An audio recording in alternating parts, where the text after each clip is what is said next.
Yes, so welcome everybody. As Bishop said, this is another discussion in the Artist's Role in Society series, and it's called Creating and Recreating.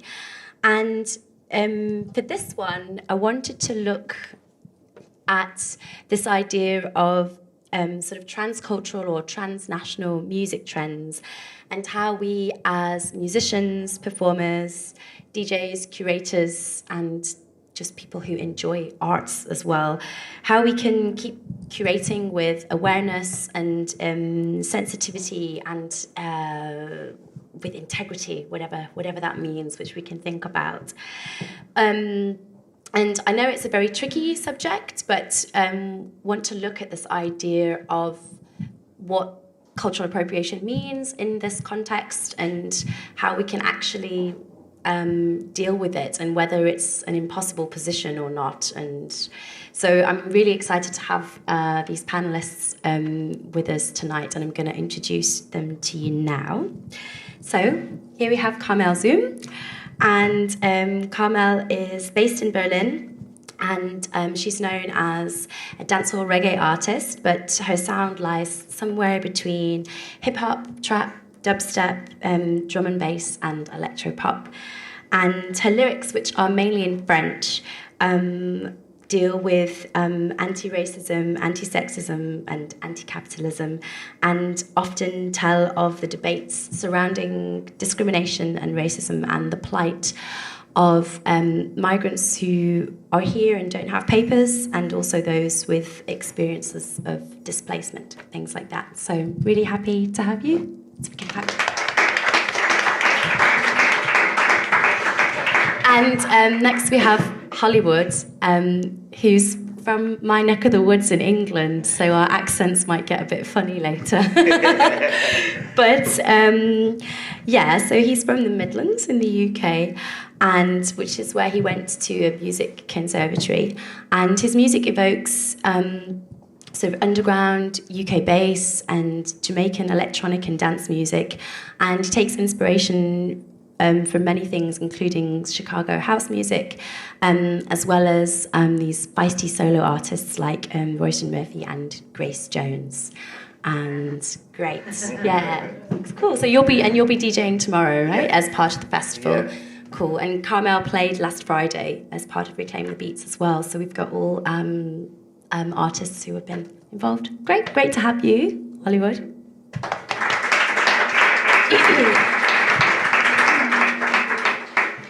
And then thirdly, we've got Jamila Al-Yousef, is a musician, curator, and an educator. And she's the founder of Arab Underground, which is held at Fusion Festival every year. And I'm looking forward to hearing maybe a bit more about that later as we get into the discussion. And she's also the project coordinator of Welcome Board, which supports refugee musicians in Niedersachsen. And you played on Thursday, right? Yeah, as part of the festival as well. So great to have you here too.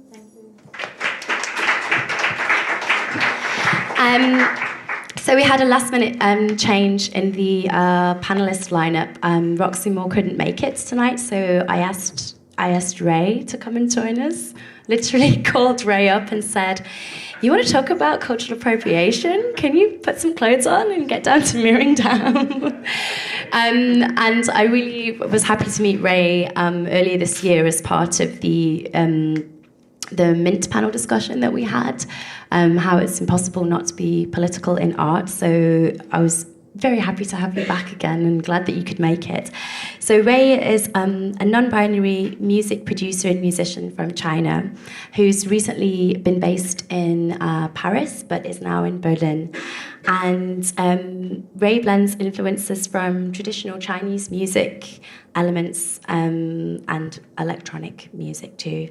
And identity is a huge theme for Ray's work.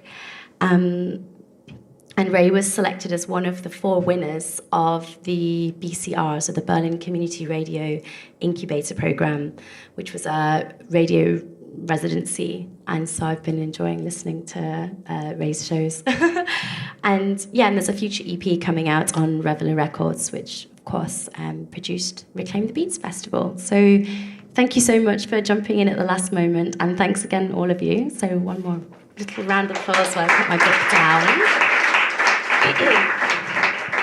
I'm just going to do a tiny bit more talking, then I'm going to pass it on to sort of the more interesting things to say. This topic of transcultural music trends and cultural appropriation is, as I've said, it's quite a tricky one, and I think I'm really excited to hear everyone's opinions on it. And what I thought would be a nice way to structure it is if we first, so that the discussion is going to sort of have three loose parts. The first part, we're going to think about why there are these transcultural music trends and sort of the political significance of them currently. And secondly, we're going to get to the juicy bit, I guess, and think about problems, particularly in relation to sort of power relations between who's doing what, basically, in terms of music, and maybe think about this idea of ownership and how that plays a role. And then finally, which is sort of my favourite bit, is thinking about how we can move forward positively and think of some strategies as to, you know, how we can criticise things and how we can deal with things in a productive way. And then some questions. Great. All right, I'll start. That's fantastic. So maybe let's think about this this first part. There was one little quote that I found, which I think I used when I was promoting the event. And I'm going to just read that out now, actually. So pop music is a laboratory for a better world. Unlike the horrors going on in the world today, there are fluid boundaries, and the unusual and strange is not seen as a threat, but rather as a chance to produce something new. So that's sort of a description of maybe what transcultural pop music could be. So what then do you think is the significance of this trend? And I'm going to pass some mics around. Would anybody specifically like to start? If not, I can pick on one of you. Jamila, do you want to give it a go? Question, sorry. Yeah, sure. So basically, sort of what is then the political significance of these music trends that borrow and lend from each other, considering that they exist? This idea that the space is really open and borders are really fluid, and within this world of music we can sort of borrow and reach and grab and use things, and there don't exist these borders that are so present in everyday life at the moment. So maybe if you want to say something.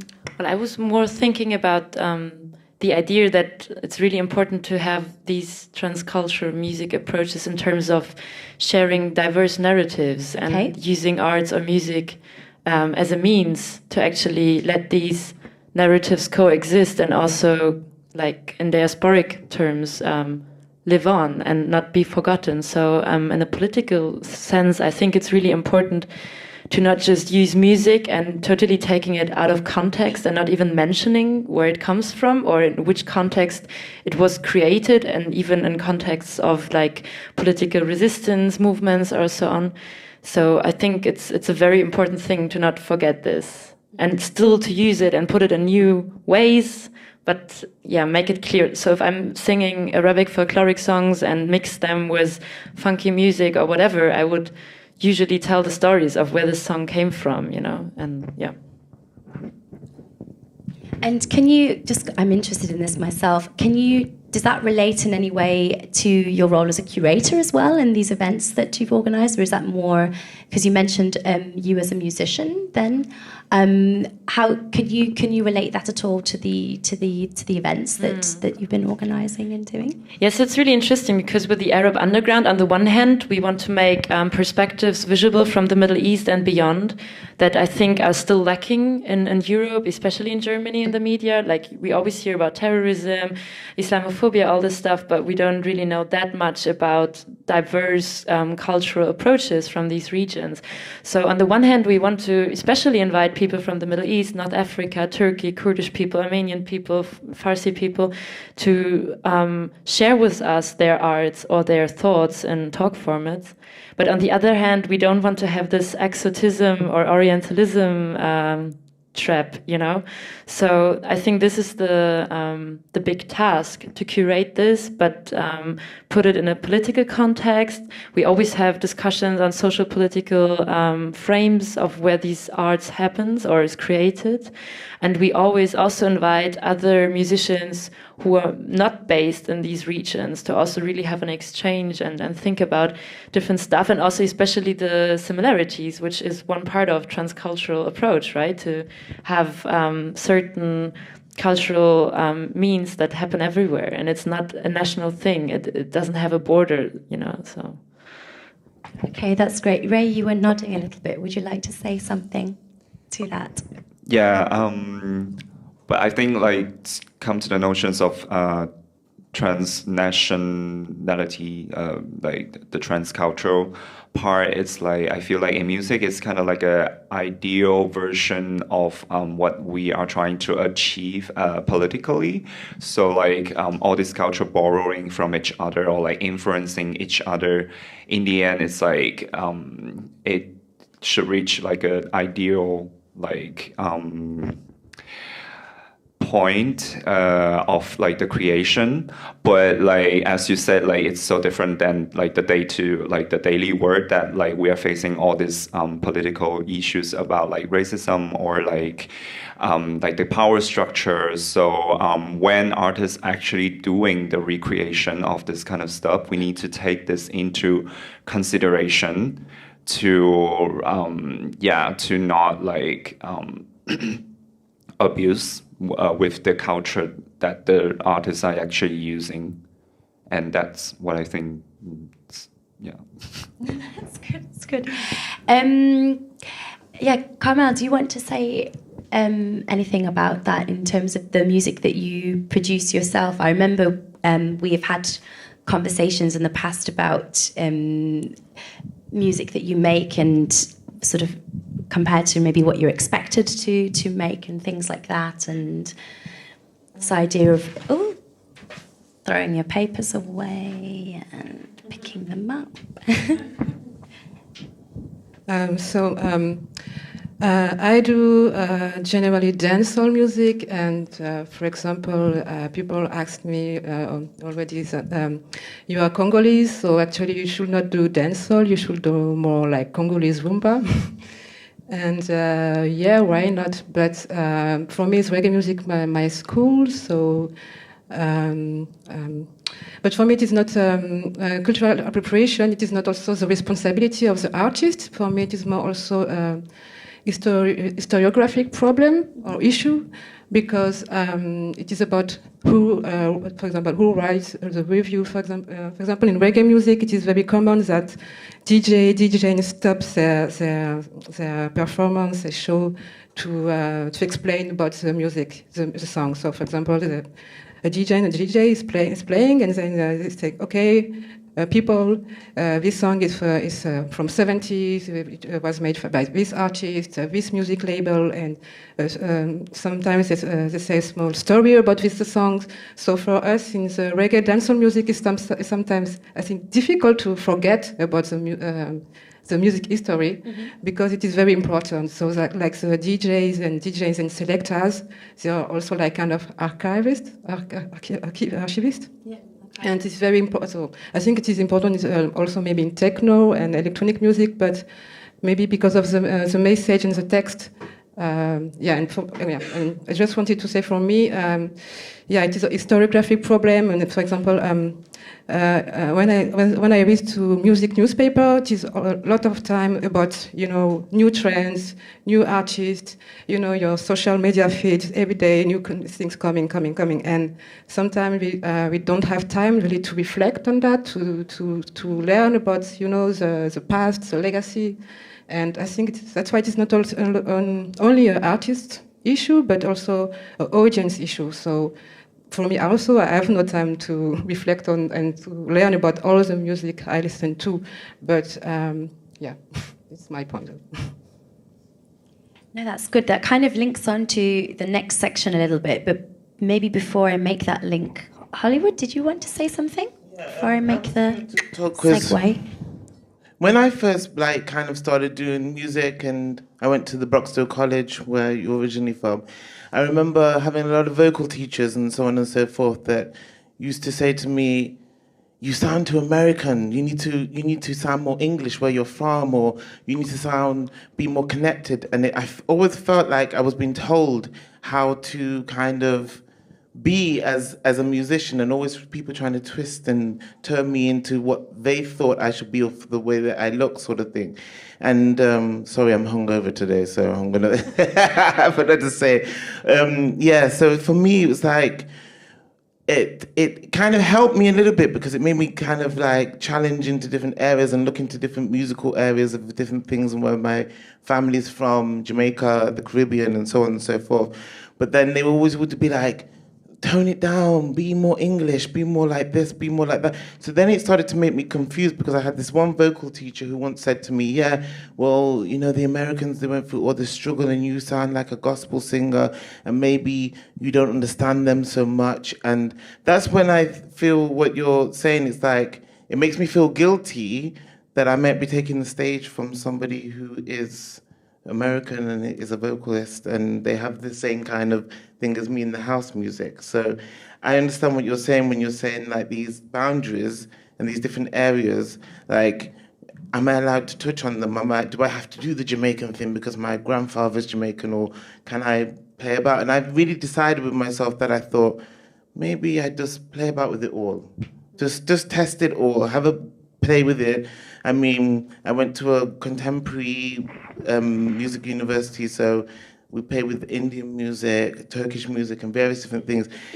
But then I've never used those areas of the vocals, chords, and whatever. But I think it's nice to be able to play with it. But then you always question yourself: can I do this? Am I allowed to? Is it all right without this? And I also feel at the moment, I mean, when I was growing up, like, I never knew what was right or wrong in music, but I feel like, especially through social media at the moment, I know too much of what's wrong and what I shouldn't be doing, and what people shouldn't be doing, or who can't be playing with this music and who can't be doing that. And social media, to me, has played a big part that we've become so friggin' sensitive. It's crazy. It's like, sometimes I have to be like, switch off, goodbye. Like, this is too much. Like, you know, and I feel like social media is a big part of telling you, this is what they're doing wrong. They're playing this music, or they're doing this, and they're not representing this, and they're not doing that. But yeah. I feel like also, my God, music is a feeling, isn't it? It's an emotion, it's a feeling, and it's out there for everybody to touch and play with and experience, and I don't know. Beautiful.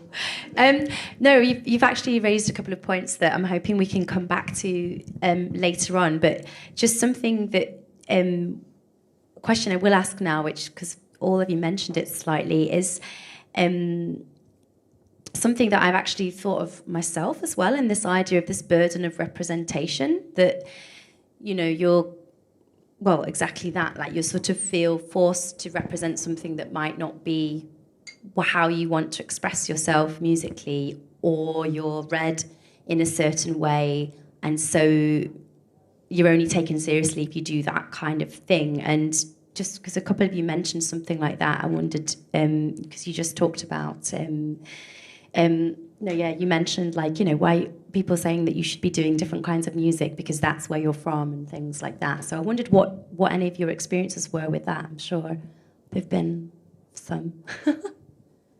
At all. Actually, it's funny because I heard it in Germany 2 years ago when I've just made one album, and I also heard for the cover I made a picture with an African scarf, and it's a snake motif, and a German guy told me, yeah, but it's very cliche, you know, like, I think for him, when he saw this picture, it was like, for him, like, Mama Africa, you know, with 10 kids and what on the head. And for me, it was exactly the contrary, because it was like kind of family stories. So it was actually about empowerment and feminism in my family. And I was actually quite, you know, and that's why it's very difficult. As you said, this topic is very tricky, because it is a lot about perception, individual background, and for me, for example, my relationship to reggae music, it is also a kind of cultural appropriation, because for sure there is similarities between Congolese pop music and dancehall music. And we have Jamaican and Congolese people, we have common ancestors. But I wanted to say, for me, it was like I was raised in, I grew up in France, so for me it was a little bit separation for the dominant culture. You know, at that time I didn't really feel connected to French. So it was also protest music. So it was a way for me to express a message, but it was also a way. Even it was quite different from my first culture, Congolese culture. It was also a way to relocate myself, and indirectly, because I don't know, because of the similarities. For example, I grew up in France, so Congo was quite far away. So it was a way for me to feel bound to a kind of African culture, but you know, indirectly. So it is very difficult to, I think, to judge and to put some, you know, borders and yeah. No, thanks for that. Thank you. Does anyone else want to say something about this idea of what you're expected to do compared to what you want to do? I mean, for me, I think I have like a quite different situation than the people here. It's because generally people in the Western world, or like the bigger context from the like Western culture, doesn't really necessarily know like what I'm actually come from. Like, I mean, people know about like Chinese culture or like Asian culture in general, but like it's kind of like something really. I feel like there's like some cliches, like really little cliches about us and about how the music should sound like or stuff like that, but most people doesn't really know like what's going on like over there. So but for me it's like, because I'm not really in a diaspora situation. Like I moved in Paris like 4 years ago. So it's like I grow up in China, and then I'm listening to like Chinese music, and of course I get like influence from like the Western music. So like I'm like voluntarily want to like represent myself from my like cultural backgrounds. And that also like came to like one of the topics that me and Shanti was like talking about earlier, was about self fetishization. I Don't know how to. Is it good? It's like how would I project myself like when I was using like cultural influences from my own cultural backgrounds, and then like. And then like kind of like showing it to the audience here, and I get like different perceptions, like, oh, like, okay, so yeah, your music sound like this, so everybody get like a different impression, or everybody gets a different ideas of what I'm doing. And I don't know if it's like consciously or subconsciously get into me, like my mind as an artist, to be like, oh, so like I have to like fetishize myself to be like produce stuff like this, you know, like I don't know, like if it's like subconsciously push me into that, or I actually feel like I have the freedom to do it, you know what I mean? Like I don't know if it's like this is passively influencing me or like actively influencing me, which is like a really interesting topic for me. I mean, yeah. I mean, that's super, yeah, because we've had a few conversations about that before, actually. I find it interesting too. Jamila, maybe I'd like to ask you, do you have any comments on this idea at all? Have you ever, like this idea of like this burden of representation, or even this notion of delving into a creative world that is supposedly representative of something that might be yours, and therefore this idea. I wondered if you had a thought or not. Just starting to think about it now, because what you said. So I grew up with a Palestinian father, but didn't really get so much insights into the cultural heritage somehow, because due to the political situation, the focus was always on politics, nowadays politics, or like the historical political background. But I didn't listen to Arabic music till the last 5 years ago, maybe. And then I had the chance to do a very special master's, which is called Cultural Diversity and Musical Education. And the whole idea of this master's is that you bring together many, many different people who just come one weekend a month. And you have people being 18 to 60 years old, working in a kindergarten, or being professional jazz musicians, like really total diverse crew. And then you have some parts of music ethnology to like learn about how or reflect your listening habits, because like this idea of music is always binding people together is not from the scientific research so true. Like listening to music you've never listened to can also make you feel even more distant and not connect with it. So what is this combining force? It's probably if we have certain styles that you find everywhere, and then people start mixing them up with other stuff. And this is what I started doing with my music. So in this study course, everyone has a chance to learn any instrument you want, any. You can learn kora or santur or whatever. So I chose to start learning Arabic singing. And it was really interesting because when I do it, people really feel like, wow, this is so much you. And I've never done it before, I've always done totally different things. But also there is a real connection that I didn't know from before. And then I was also wondering, especially now because of this whole refugee situation, I'm being booked a lot to sing in certain events. And on the one hand, I can really touch people who just fled from Syria or somewhere, and they love like singing with me these folkloric songs that I do in new styles with funk or something.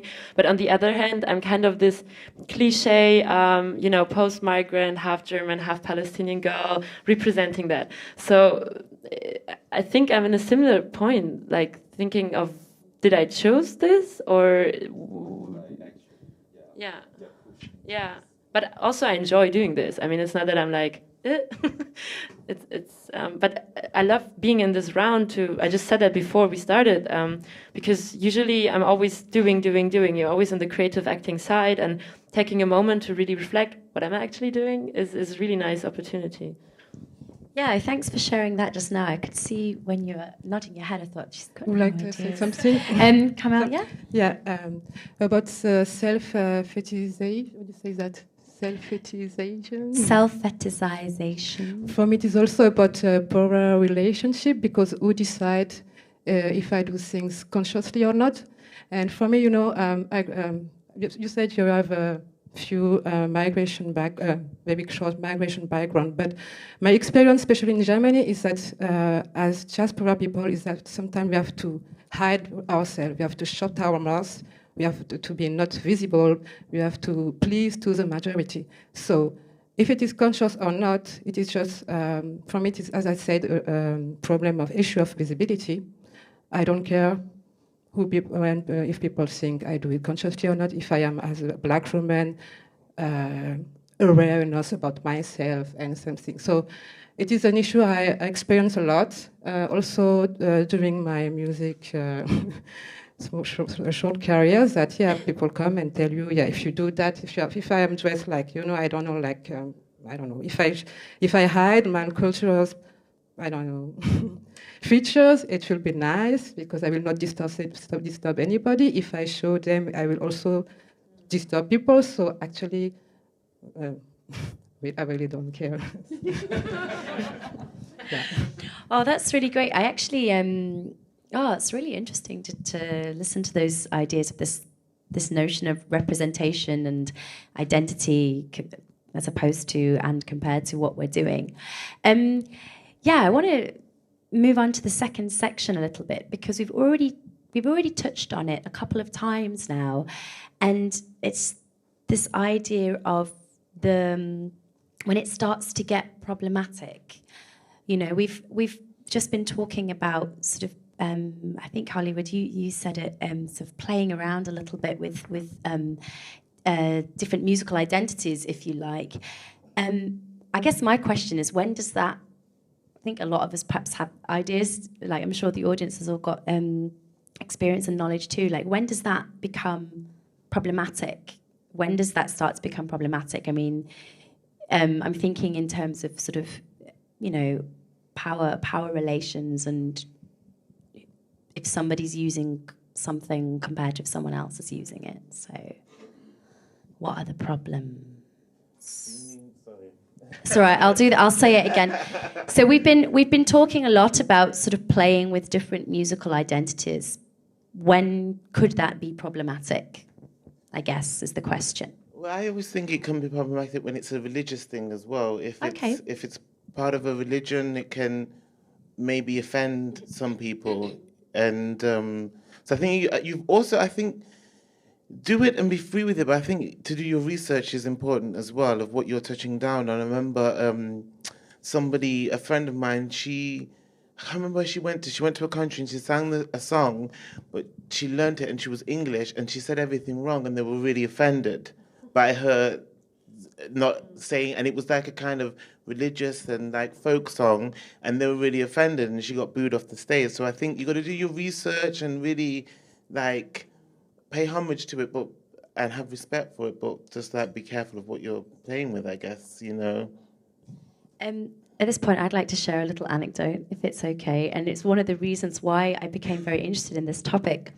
I used to sing in a big band with lots of musicians from various places, and we played different music from different countries, actually. There was like Thai Mola music and West African singing, and I was learning a song, because I'm a singer, and I was learning a song which was an Ethiopian song.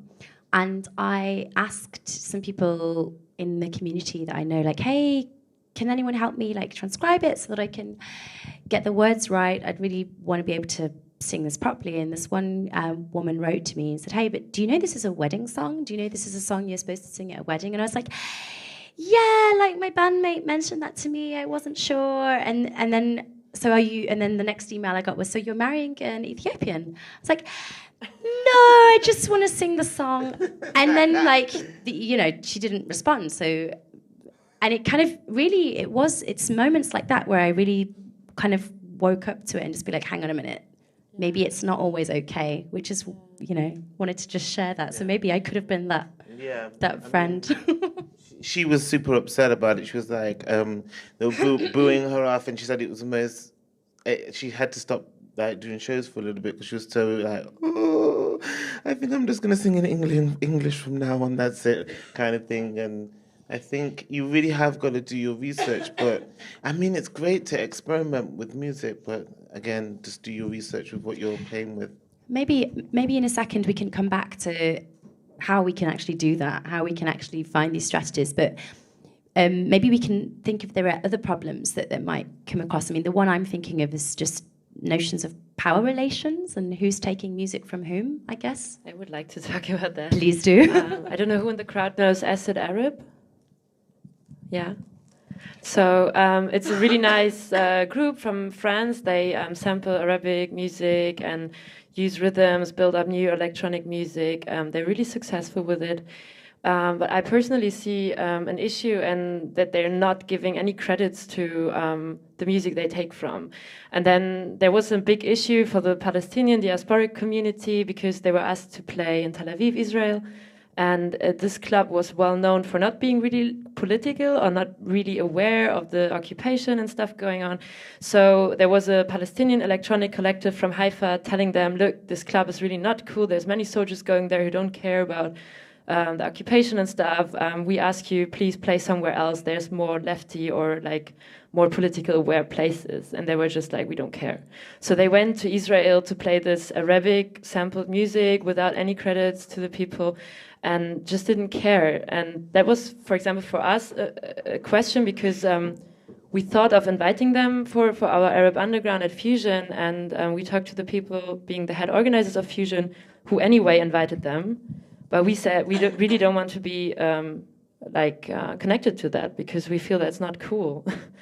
And a positive example how you can do it is, I don't know who of you knows Habibi Funk. He's from Jakarta Records, Janus Sturz. He started a project traveling to North Africa and finding old records of the 60s, 70s, Arabic funk and soul music. And he's reissuing them? Re-releasing them, and in a really political aware way. He would never use any music without finding the person who composed it or produced it. He's making contracts with them. They get, I think, like 40% of the income or like of the benefits from this, and then he re-releases them and also plays them as a DJ. And this is a way, I think, of doing it. You know, yeah. No, thanks for sharing that. Yeah, that's good. You mentioned the sampling aspect, and it reminds me of this. So this year at CTM, so Transmediala and Club Transmediala, there was lots of concerts and lots of musical performances that I would say were kind of very mixed and sort of these transcultural trends. And one of them was, I can't read it exactly. It was this Swedish guy called Peder Manafort. And we were talking about this, weren't we? And there was basically he's a Swedish artist who made an album, and he sort of recreated music. So from Belgian Congo is how he describes it in one article, and he recreated the music using synthesizers. And he said something like he consciously did not want to sample the music, so he listened to it and he fell in love with it, but he didn't want to sample it because for him the sampling would be like colonizing, you know, and he felt that would be very disrespectful. So he chose to reshape it and reinterpret it. And for him, that was paying tribute to the music. And, you know, I read that and I thought, I wonder what the panelists would think about that.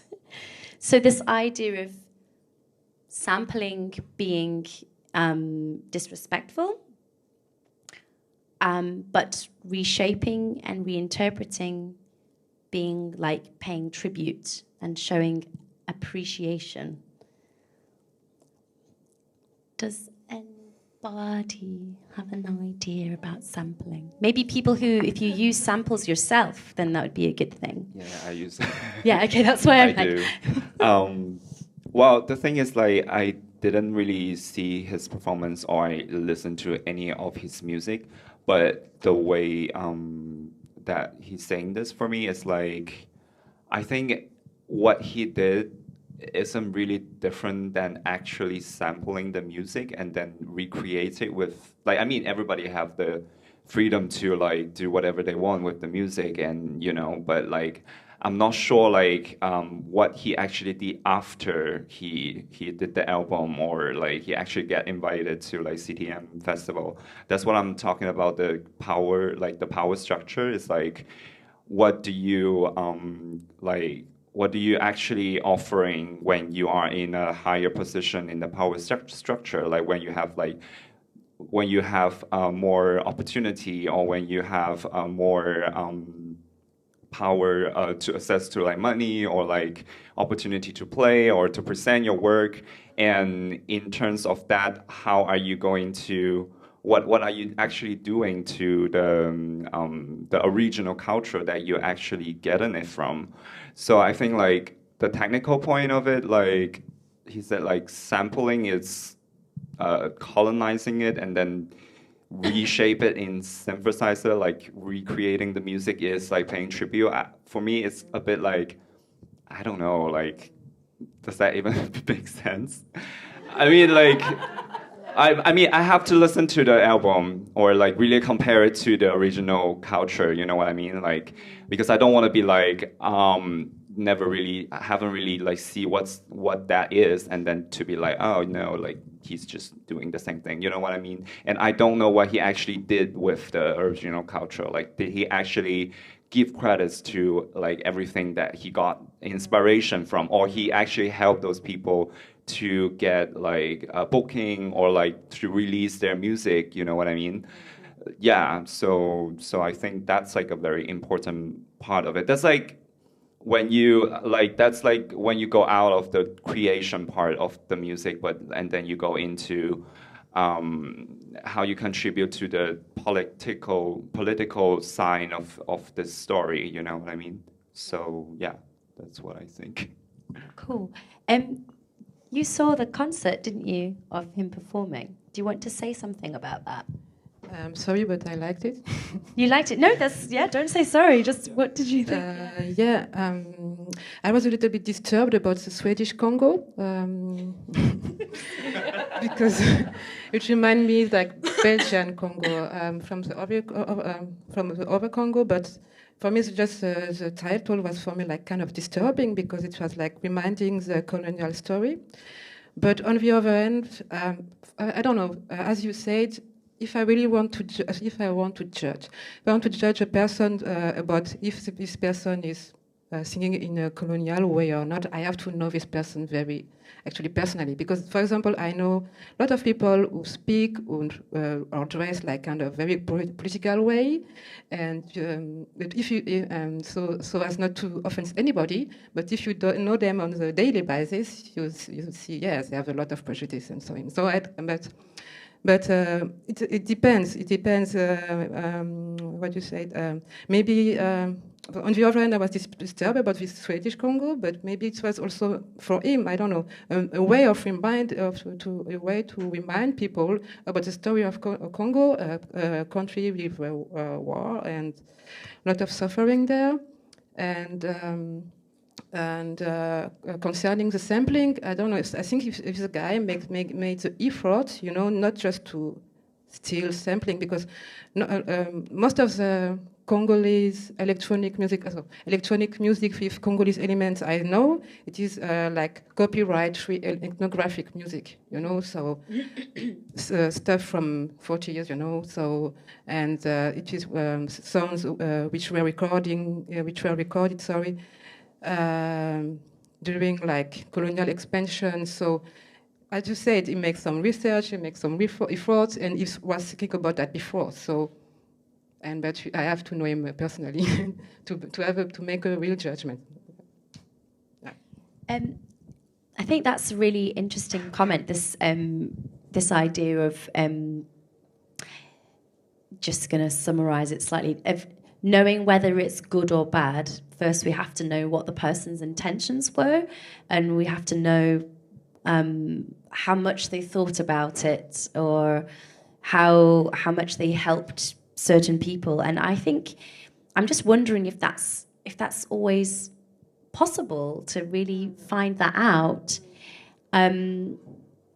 Considering, I'm wondering if that's always possible. Yeah, please go for it. It's out of the context of music, but I think really interesting. I don't know if any one of you heard of this Mind the Gap, Mind the Trap conference that took place at Deutsches Theater 3 years ago. So it was a conference about people actually not going to public funded cultural institutions like the theaters, museums, opera houses and stuff. So there was my University of Hildesheim, they made this big research and they found out the biggest non-visitor groups, which are people with migrant background, people with disabilities and people with low income. And then they made this conference at Deutsches Theater to think of, okay, how can we actually bring these people in, like intercultural audience development it's called. And they made the big mistake to actually make a conference, as it happens so often, to speak about people and not with people. So they got hardly criticized, very much criticized by post-migrant theater collectives in Berlin, who made a new event called Mind the Trap instead of Mind the Gap. And for me, it was really interesting because I was part of both sides somehow, because on the one hand, it was my university and I was there to write about this conference. And I knew the people who actually made it up and who had really good intentions, who come themselves from backgrounds, not post-migrant backgrounds, but backgrounds of being the first one to study in the family and always like striving for bringing people in contact with arts who usually don't have the chances to participate that easily. And then on the other hand, I of course know the post-migrant side who wants to represent themselves instead of being presented by white, blah, blah, blah, people. And I just told you before when we talked on the phone today, I think it's a really big challenge how to criticize in a way that people are still open to really reflect and think of how can they change stuff. Because then my professor was criticized so much, like, you're a racist and da-da-da-da. And I felt it's really hard to really take this criticism if it's so aggressive, you know? And so for me, I was trying to balance both opinions in a way, or like mediate it and make it understandable between the different parties, you know? And I got a bit away from... No, it's fine. Yeah, no, that's good. That's why I think it is important for this debate to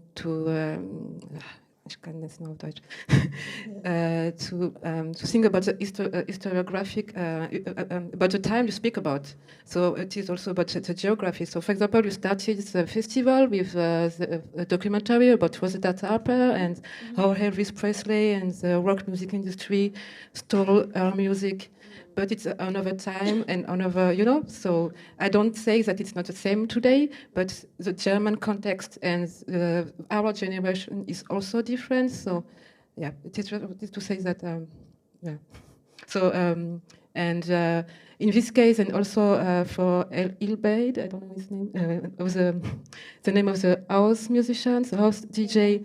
Yeah, I think it is in his discussion, he was speaking a lot about the financial issues and the economics issues, and that's why I think, yeah, that's why this topic is very tricky, because it is about history, it is about economics issue, it is about political issue, psychology, and you can start to think to speak about during Harvard. So.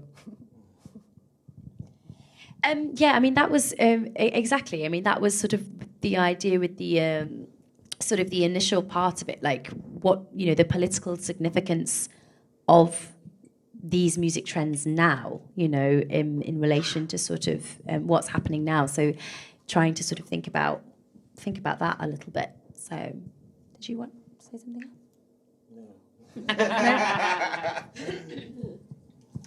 No. Okay, well, I did have one more question, and then I think we should probably open it up to questions in the audience. I think it would be really cool.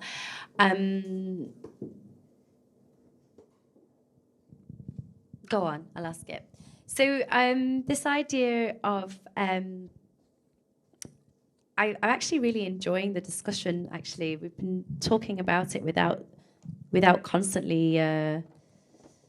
Without saying the words cultural appropriation in every sentence, maybe just like once every 10 sentences, which is fine. But I guess with this idea of appropriating something, if you appropriate something, then it implies then that somebody's owning it.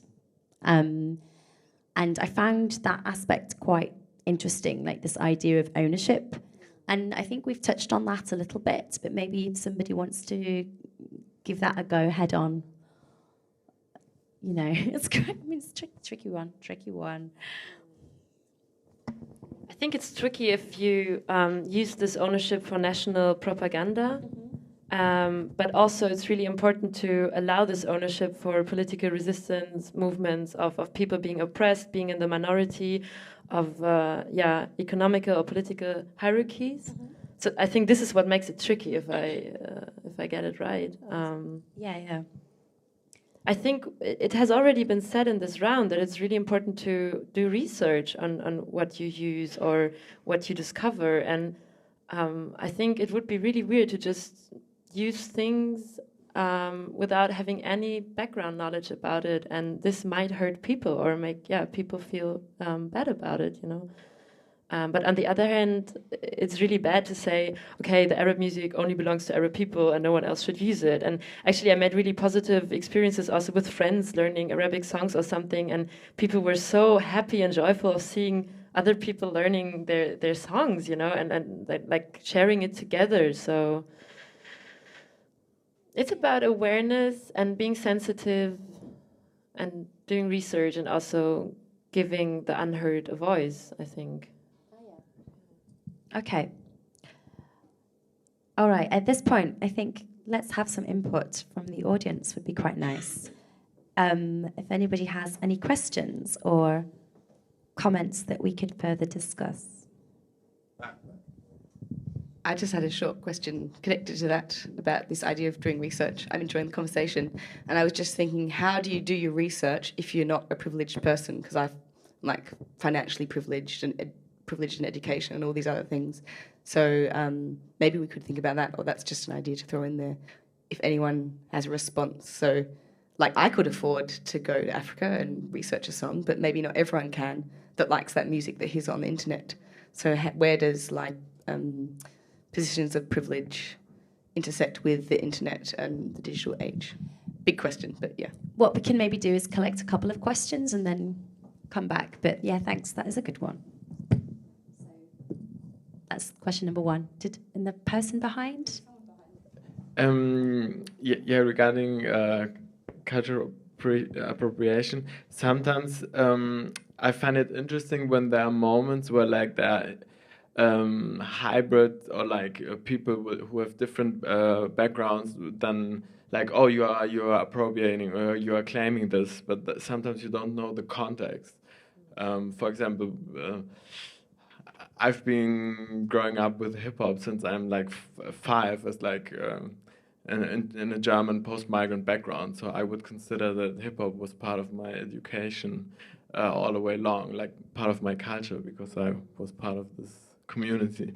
And then perhaps if somebody then comes from the US who knows another context, and I think then the context in the States is very different to the context here. So these moments I find very interesting when then there are like these two worlds come, because sometimes you don't know what background this person has, no? Yeah, and very often I'm afraid too when I'm I don't know, then at Berlin voguing scene now, and then sometimes I'm where they don't see that there's actually community building, rather than it's just like it becomes some I don't know, next to pole dance you can do as a Holmes place voguing as well now, you know, and then I'm like, okay, that all its political force gets lost. So I think I find it very, but it's good to talk about it. I think that's the only way. Right. Maybe if there's one more question we can collect and then we can come back to the panel. Yes. Maybe 2 more? Yeah, both of you? Thanks first, that was really great. I have a question. We were talking about your personal experiences a lot, and I wonder if this is like, if it is at all a collective experience, or if there is something collective in it for you.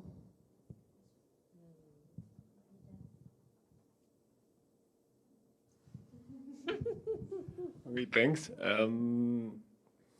So you agreed that there are like more appropriate ways to work with cultural input from different backgrounds, and there are like you can do your research and all this stuff, and like in a more ethical way. But usually in this kind of arts, what we get as an audience is just one product. We don't see the whole thing. So how it will be like a good way to communicate that whole thing through just one product?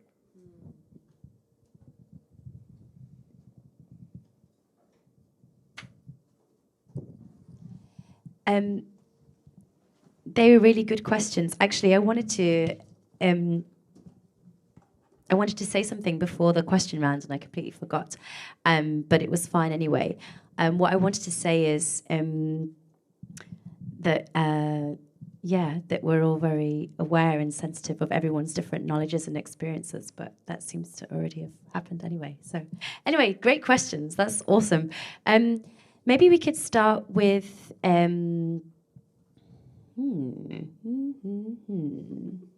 What would you like to start with? I think the first question was quite a big one, actually, and it's one I would reiterate. It's something I was thinking. It seems to be, of the strategies that we've talked about of how to do it in a more appropriate way, research seems to be one that's been said a lot. But the question is, how does everyone research? How do you research if you don't have access to the things? Does that mean you can't still enjoy it or use it? I think that's quite a tough one to answer, but maybe it's more, I mean, of course it would be nice to have more sources for people to know about it. For example, like sample libraries that maybe give a context also of political or historical backgrounds. But I think it's more about how do we deal with making mistakes, because it's okay to make mistakes. And it's more like being open to other narratives, you know, and not like push it back and like, I don't care, or maybe it's more our task to inspire people to be open with criticism. If it comes, that point when you maybe meet someone from New York and you realize, oh fuck, the hip hop culture there has been, wow, I didn't know about it. I grew up with German hip hop culture, you know, like be open for it. And yeah. Carmel? Oh, yeah. I can just speak about my experience with reggae music. So in reggae music, in the tradition, it is made for, you know, actually for poorer people who have all of the privilege. So the music scene structure is made that with the sound systems, the knowledge is shared for everybody. It is just what I'm... So if you don't have the access to the newspaper, to the, you know, the DJ and selectors gave you the knowledge. So, yeah, this was it. Yeah, so maybe it's different forms of research, not just this traditional way of sitting down with literature and reading about it, or having this ethnographic study, but researching it on this other level as well. Okay, great. Anything else? Or we could... I think it's not only about research, it's also like from your point of view, like how do you touch down on this culture, or like, and then when you recreated it, what new perspective you are bringing into it, and the new perspective, is it helpful or is it harmful? Like, I think that would be like, you know what I mean, like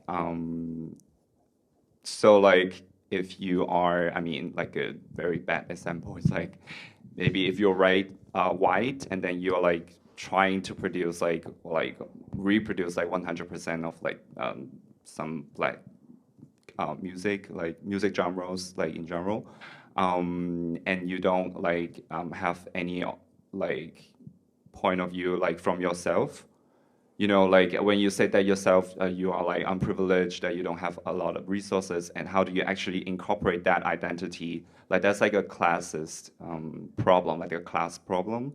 How do you also like incorporate that into your creation, and how do you like use that to communicate what you create? I think that's like the other part than doing your research. You know what I mean?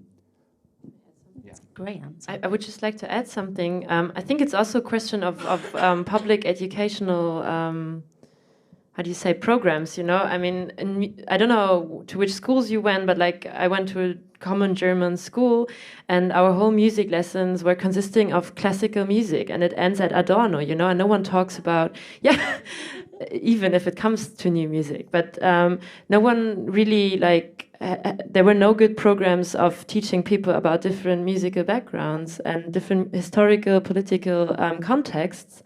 When I went to London, I studied 1 year in a London music school.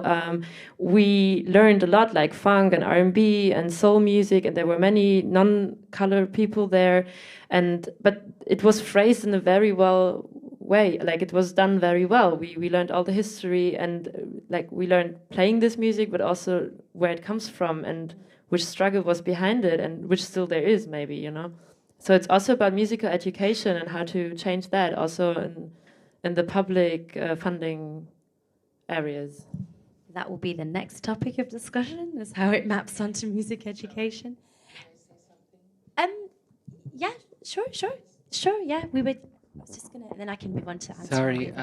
Sorry for interrupting the discussion, but I think concerning this point of how to, I'm a musician, and the point that keeps us all here together is that there is not just a need to further bring the origins of the music that we play to the public, but there is also like major, let's say, corporations, or there is major education systems that are not necessarily pushing forward that interest. If you see, for example, let's just name, I won't name the software because I actually use it.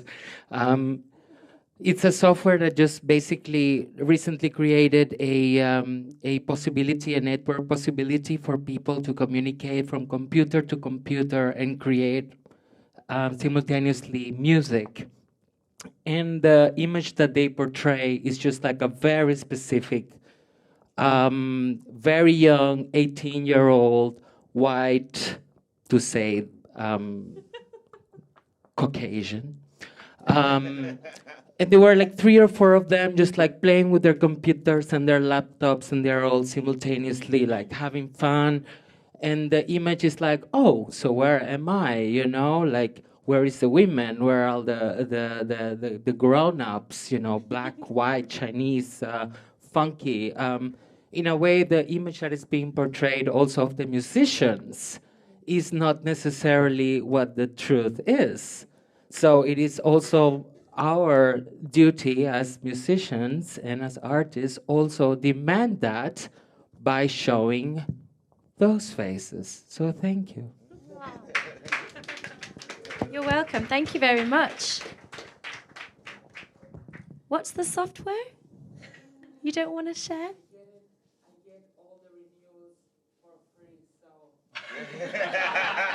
Name and shame, man. That's what we do. We name and shame. But thank you so much for your comment.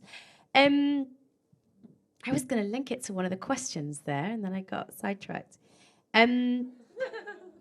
Yeah, I want to link it actually to the last question that we had about ways of communicating this process, ways of communicating that we have looked at things ethically, sensitively, or ways of communicating it and ways of being able to see it as well from the other side before jumping in with these very harsh criticisms, which aren't necessarily so productive. I don't know. Maybe I think it's all, like some artists will have like a little small video and they'll have a conversation and describe how they did their research and where it came from and who they connected to, and that's a really good way of doing it, I guess. Like to really just have a conversation with your audience who are buying into the product and so on and so forth.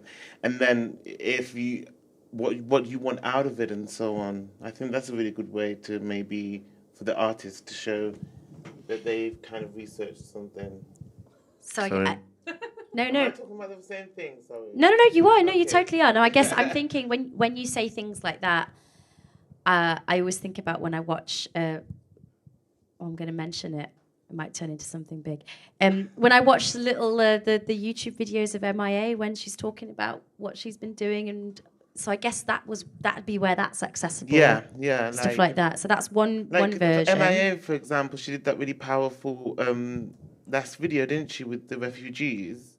Yeah. And it was like all over the internet. So she obviously would have described what her I think she's coming from, and yeah, she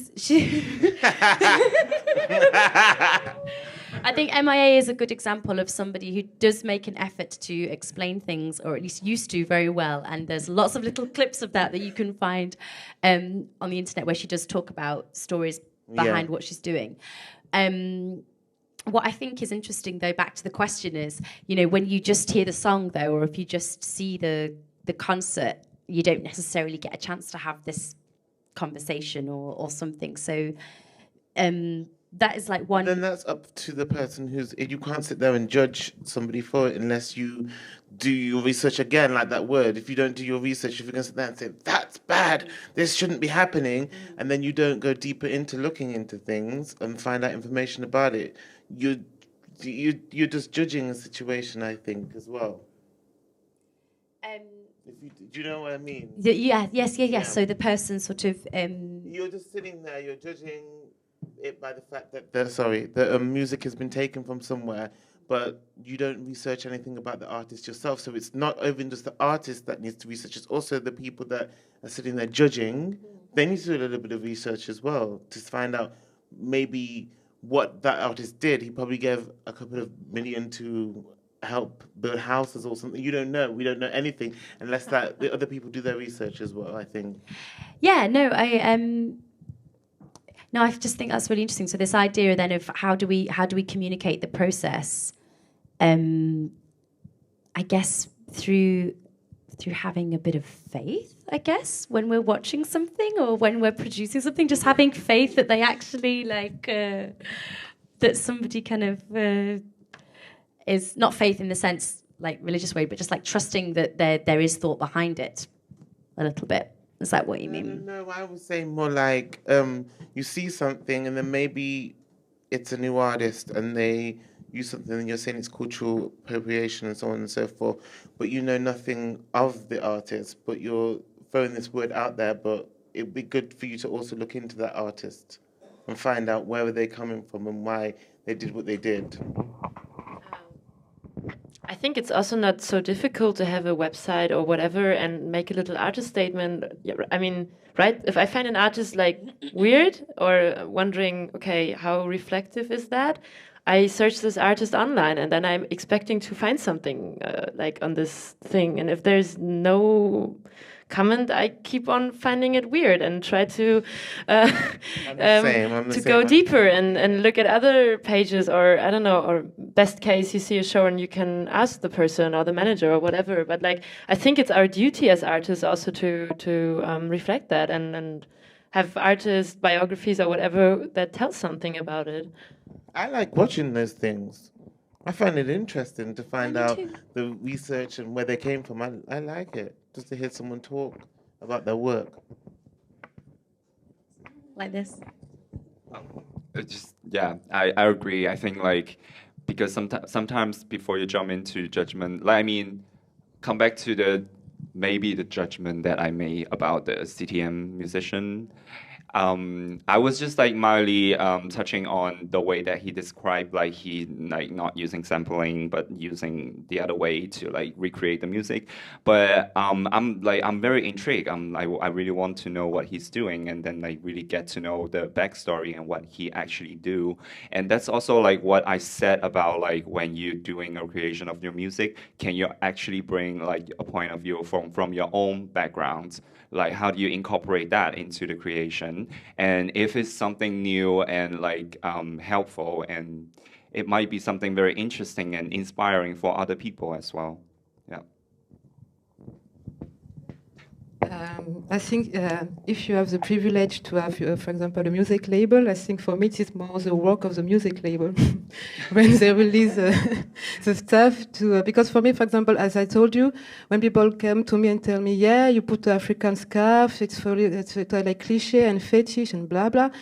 It is because also, as I know, for example, when I released my album, I didn't want to speak about the creation process because it is something very personal.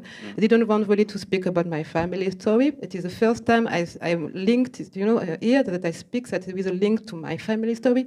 So I think, if you are lucky enough to have a music label, or people who can make promotion for your music, maybe it's their job to, force you to, I don't know, you see what I mean? So sometimes it's not that people don't think about things, maybe they reflect the things, but they don't, you show your project, but you don't show the way you go to the end. So.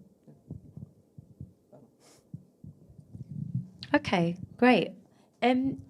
Let's move on to the other question, because I think your comment about the different contexts was more like a comment, was it, or a discussion point sort of thing?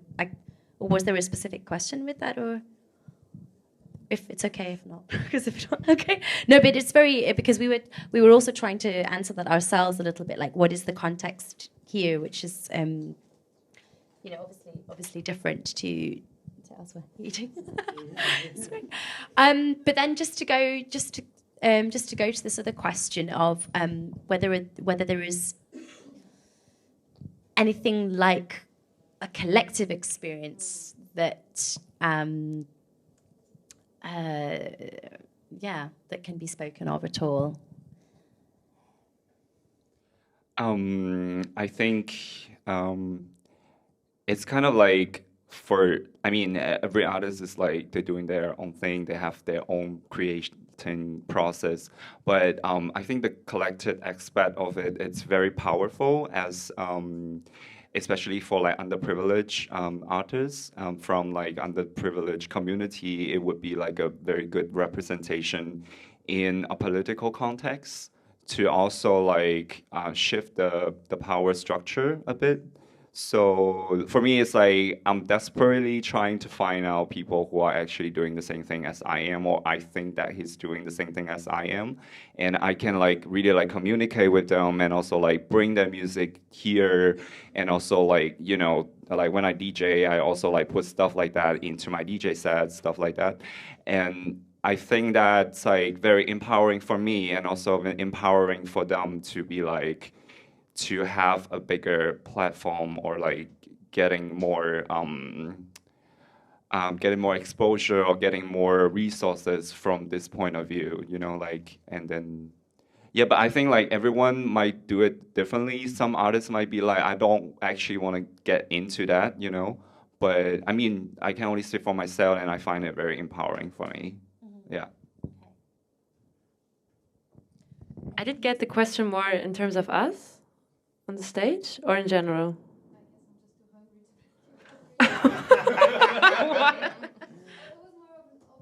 Okay.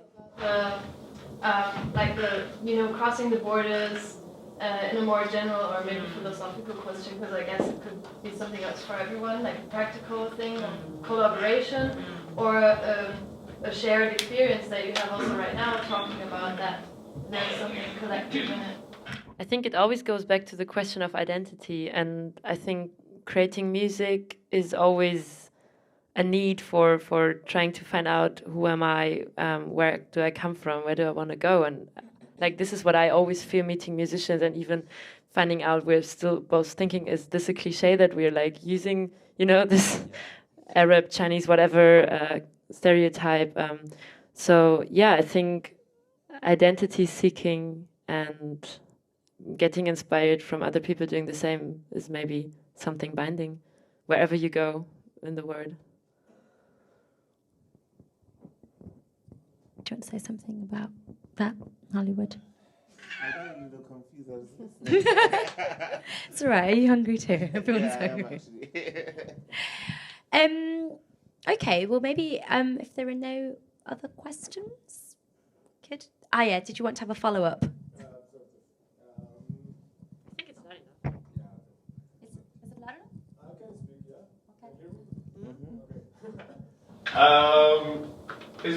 Now that you talked about like again and again research, like this term is like a scientific term like I'm gonna research over you.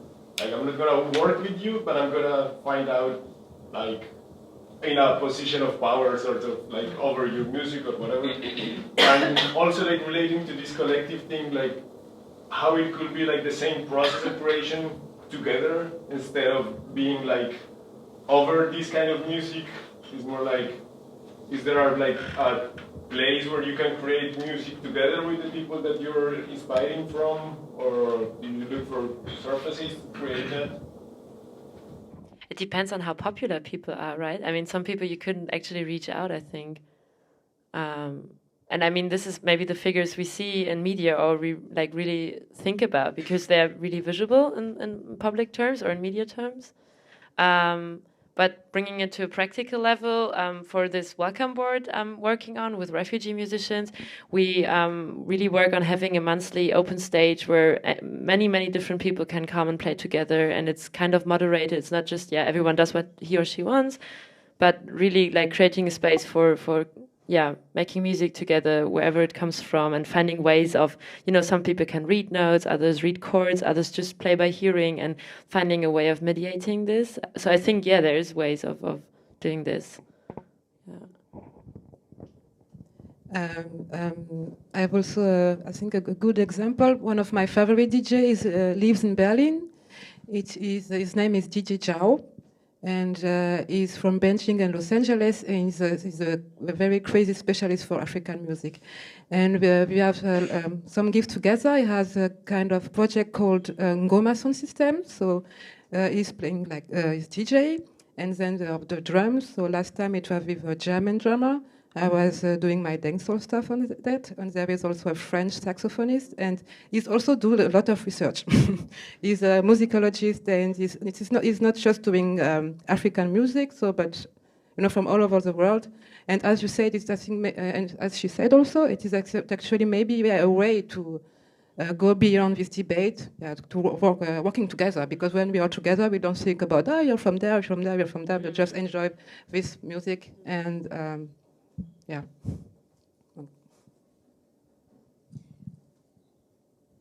And it does a lot of research. Isn't he? He's there. Where is he now? Actually, he's in Kenya and Tanzania. He's in Kenya. Yeah. Touring. He's there.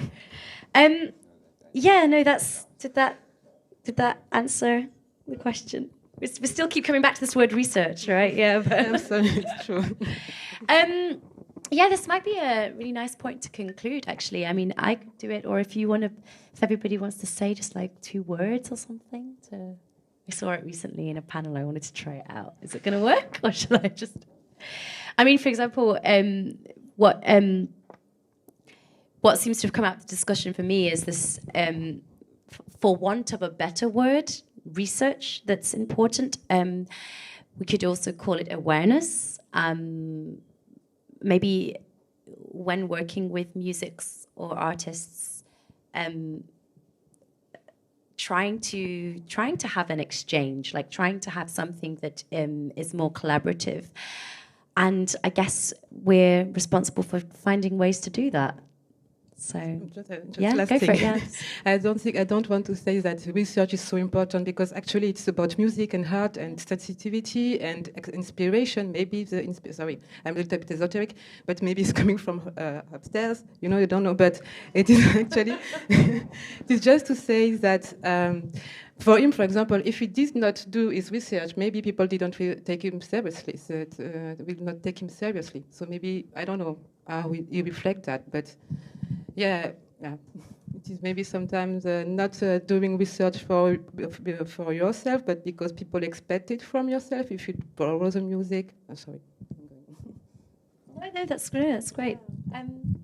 Any other concluding words, or I'll just round off what I was going to say. I really like this idea of the sensuality of music, because we didn't talk about it at all. We were just about this critical research thing. So.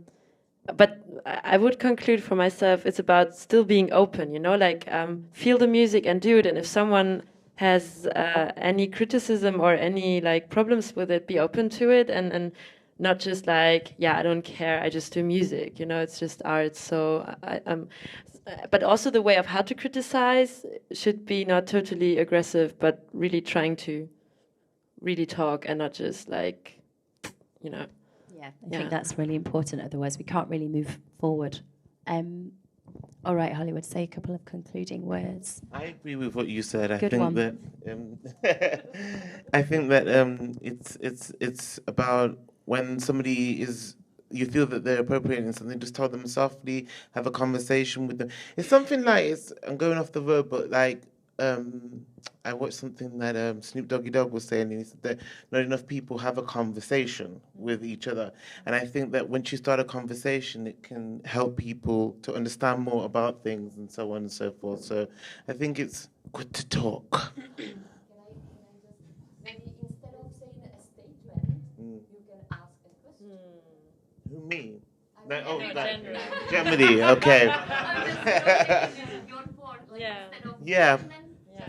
Yeah, exactly. How was it? Yeah. But I feel like too many people are pointing the finger, and I think there's a much softer way of approach to it as well.